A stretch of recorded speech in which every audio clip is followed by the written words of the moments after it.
చాలా లెక్చరర్స్ బృందం మరియు నా తోటి మిత్ర 85 స్నేహితులందరికీ నా నమస్సుమాంజలు. చిన్నారులకు అభినందనలు తెలియజేస్తున్నాను. మేము ఇదే కళాశాలలో 1983 నుండి 85 వరకు 4 గ్రూపులు బైపీసీ, ఎంపీసీ, హెచ్ఈసీ, సిఈసీ ఈ 4 గ్రూపుల్లో చదువుకున్న విద్యార్థులము ఇంటర్మీడియట్ తర్వాత డిగ్రీ చదువుకోవడానికి వేరు వృత్తులు చేయడానికి ఎక్కడెక్కడో వెళ్ళిపోయిన వాళ్ళము మళ్ళీ 2014 అంటే 30 సంవత్సరాల తర్వాత ఒక గ్రూపుగా ఏర్పడినాం. ఎందుకంటే అప్పట్లో మాకు ఫోన్లు లేవు, ఏవి లేవు కాబట్టి అప్పుడు ఏ గ్రూపులు లేవు, ఏవి లేవు, ఏ ఊర్లో కలిస్తే అట్లా మాట్లాడుకునేది. తర్వాత 2014 అంటే ఫోన్లు అందరి చేతుల్లోకి వచ్చిన తర్వాత 2014లో ఒక గ్రూప్గా ఏర్పడినాం. 2014 గ్రూప్గా ఏర్పడి 2016లో ఒక పెద్ద కార్యక్రమాన్ని నిర్వహించుకున్నాం. దానికి అప్పుడు మిత్ర 85 అని నామకరణం చేసుకొని ఒక కార్యక్రమాన్ని నిర్వహించుకొని మాకు బోధించినటువంటి ఉపన్యాసకులను సన్మానించుకొని ఒక 150 మందితో ఒక కార్యక్రమాన్ని నిర్వహించుకొని దిగ్విజయం చేసినాం. ఆ తర్వాత మళ్ళీ సంవత్సరంలో 1-2 సార్లు గెట్ టుగెదర్, అది ఎంజాయ్మెంట్ కోసం కలిసి పార్టీ చేసుకోవడం, తిరగడం అవేంటి. ఒకసారి ఆలోచన వచ్చింది, అసలు ఇట్లా కలుస్తున్నాము, ఏ లాభం కలవడం వల్ల, ఏదో తింటున్నాం పోతున్నాం అంతే, దీనివల్ల ఏమైనా ప్రయోజనం ఉందా, మనం ఇంత ఖర్చు పెట్టుకుంటున్నాం కదా, వేస్ట్ కదా అని ఒక ఆలోచన వచ్చి ఏదే ఒక కార్యక్రమం చేసుకుందాము. అంటే ఏ కార్యక్రమం ఎక్కడ చేసినా ఏం ఫలితం ఉండదు, మనం చదువుకున్న కళాశాలకే ఏదో కొంత మేలు చేద్దామనే ఆలోచన వచ్చింది. ఆ ఆలోచనలోని భాగమే ఈనాటి ప్రతిభా పురస్కారాలు. మొదటగా సెకండ్ ఇయర్ వాళ్ళకి మాత్రమే ఇచ్చేటోళ్ళము. తర్వాత సురేంద్ర సార్ ప్రిన్సిపల్గా ఉన్నప్పుడు, మేడం మీరు సెకండ్ ఇయర్ వాళ్ళకంటే పోయే పిల్లలకి ఇస్తే లాభం లేనట్టుంది కదా, ఇప్పుడు ఫస్ట్ ఇయర్ వాళ్ళకి ఇస్తే ఎంకరేజ్మెంట్గా ఉంటుంది, వాళ్ళు ఇంకా కొంచెం ఎక్కువ పోటీ పడి చదువుతారు అని అన్నందుకు మేము సెకండ్ ఇయర్ వాళ్ళది ఏం క్యాన్సిల్ చేసుకోలేము సార్, మీరు అడిగినట్టుగానే ఫస్ట్ ఇయర్ వాళ్ళకు కూడా ఉడతా భక్తిగా కొంత చేయూతనిస్తామన్నాం. మేము ఇచ్చేది లక్షలు కాదు, వేలు కాదు, అందరి దగ్గర డబ్బులు ఉన్నాయి, కాకపోతే జస్ట్ ఎంకరేజ్మెంట్, ప్రోత్సాహం, పోటీతత్వాన్ని పెంచడానికి మాత్రమే ఈ ప్రతిభ పురస్కారాలు. ఇంకా సార్ నాకు ఈరోజు చాలా ఆనందంగా ఉంది సార్.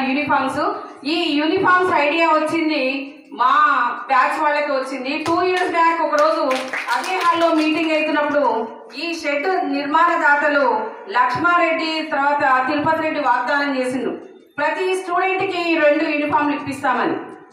అయితే ఆ రోజు యూనిఫామ్ అంటే 1 yearకే ఉంటుంది కదా, మళ్ళీ నెక్స్ట్ ఇయర్ అమ్మాయిలు కుట్టించుకోలేరు, అదంతా సాధ్యం కాని పని, ఏదో ఒకటి పర్మనెంట్ సొల్యూషన్ కావాలి, మనం ఇచ్చే దానం ఏదైనా గుర్తింపుగా ఉండాలని ఆలోచన వచ్చి వాళ్ళు చివరకు ఈ షెడ్ నిర్మించడం జరిగింది. ఇంకా మా స్నేహం అంటే మరి ఎలా ఉంటుంది అంటే, మేము దాదాపు ఒక 100 మంది ప్రజెంట్ ఒక 100 మెంబర్స్ని ఒక గ్రూప్గా ఉన్నాము. ఆ 100 మందిలో ఎక్కడ ఏమైనా మంచైనా చెడైనా, పెళ్ళైనా చావైనా, ఏదైనా అక్కడే కంపల్సరీ అటెండ్ అవుతున్నాం. మరి మా స్నేహం కలకాలం కొనసాగాలనే ప్రయత్నాన్ని కొనసాగిస్తూ ఉన్నాం. మరి ఫ్రెండ్షిప్ అనేది అవసరానికి వాడుకొని వదిలేది ఫ్రెండ్షిప్ కాదు, స్నేహం కాదు. ఆపదల్లో కష్టాల్లో తోడుగా ఉండి మంచి చెడులను పంచుకున్నదే నిజమైన స్నేహం. మనకు చదువు రాదు, పక్కోడికి చదువు వస్తుంది, చెప్పించుకోవడంలో తప్పు లేదు, దాంట్లో తప్పును వెతుకోద్దు, యాజ్ ఏ ఫ్రెండ్ అంతే. మేము ఇంతమంది ఉన్నాము, మేము అన్నాచెల్లెళ్ళు అక్క తమ్ముళ్ళ లాగా మెలుగుతున్నాం. ఇప్పుడు మేము ఇంటర్మీడియట్లో కూడా చాలా క్లోజ్ ఉండేవాళ్ళం. బైపీసీ, ఎంపీసీ ఇవి లాంగ్వేజ్ ఉంటాయి కదా, లాంగ్వేజ్ అప్పుడు క్లబ్ అయ్యేటోళ్ళం, ఒకే సెక్షన్లో కూర్చొని చాలా హ్యాపీగా గడిపేవాళ్ళం. ఇంకా మాకు అప్పుడు ప్రాక్టికల్స్ జరిగేవి, బాటనీ, జువాలజీ, కెమిస్ట్రీ, ఫిజిక్స్.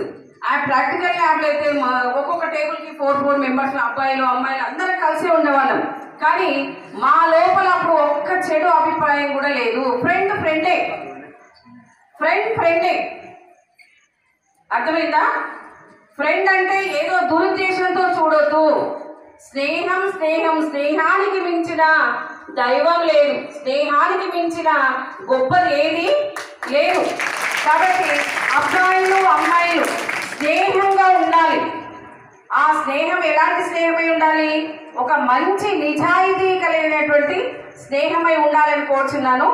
ఇంకా ఈ ప్రతిభా పురస్కారాలు తీసుకునే అమ్మాయిలు అబ్బాయిలు మా ప్రతిభా పురస్కారాలని గుర్తుపెట్టుకునేందుకు మీకు కావాల్సిన బుక్స్ కొనాలని, అమౌంట్ను వృధా చేయొద్దని కోరుతున్నాను.